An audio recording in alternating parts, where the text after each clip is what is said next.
నిన్న నర్సరావుపేట అసెంబ్లీ నియోజకవర్గంలో ముందుగా ఈ యొక్క పోలింగ్లో పాల్గొన్న ప్రజలకి ధన్యవాదాలు తెలుపుతూ ఉన్నాం. ముఖ్యంగా మహిళలు పెద్ద ఎత్తున ఈ యొక్క ఓటింగ్లో పాల్గొనటం, అట్లానే వృద్ధులు, కొన్ని చోట్ల సాయంత్రం 10:30-11 గంటల వరకు కూడా పోలింగ్ జరగటం ఎప్పుడు లేదు, గతంలో ఎప్పుడు లేదు, మేము ఎప్పుడు చూడలేదు. గత 2-3 సార్లు మ్యాక్సిమం 7-8 గంటల వరకు పోలింగ్ జరిగేది. ఈసారి 10:30-11 గంటల వరకు కూడా పోలింగ్ జరిగింది. నర్సరావుపేట నియోజకవర్గంలో వైఎస్ఆర్ కాంగ్రెస్ పార్టీ కోసం పనిచేసిన నాయకులకు, కార్యకర్తలకు, అభిమానులకు, శ్రేయోభిలాషులకు, అట్లానే ముఖ్యంగా మా డాక్టర్ల బృందానికి ప్రత్యేకంగా నా హృదయపూర్వక ధన్యవాదాలు తెలుపుకుంటున్నాను.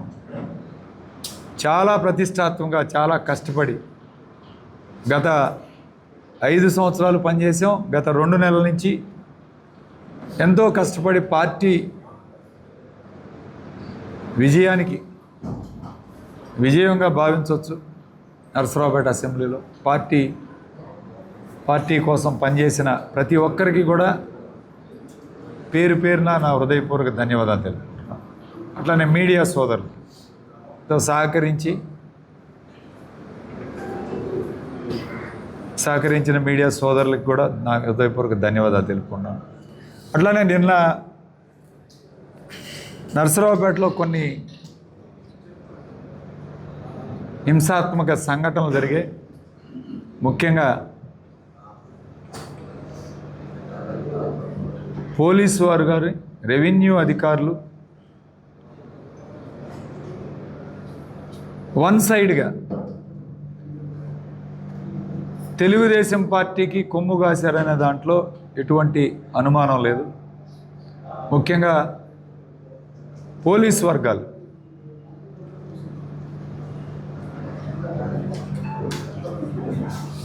మాకు వ్యతిరేకంగా, వైఎస్ఆర్ కాంగ్రెస్ పార్టీకి వ్యతిరేకంగా పనిచేయటం, పల్నాడు ప్రాంతంలో అంతా కూడా వ్యతిరేకంగా పనిచేయటం,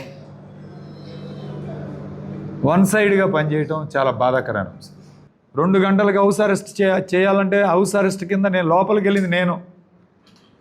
మళ్ళీ వాళ్ళు రిక్వెస్ట్ చేసి మీరు ఎక్కడికి వెళ్ళొద్దు, 15,000-2,000 మంది ఉన్నారు అని చెప్పినా నేను వాళ్ళ మాటిని ఎక్కడా కూడా హింసాత్మక సంఘటనలు ప్రోత్సహించే కార్యక్రమం వద్దు అని మా వాళ్ళందరినీ సమన్వయపరుచుకొని, వాళ్ళందరూ ఎంతో గొడవ చేసినా సరే వాళ్ళందరినీ సమన్వయపరుచుకొని, వాళ్ళందరినీ కూడా రిక్వెస్ట్ చేసుకొని నేను పంపించి వేయడం జరిగింది.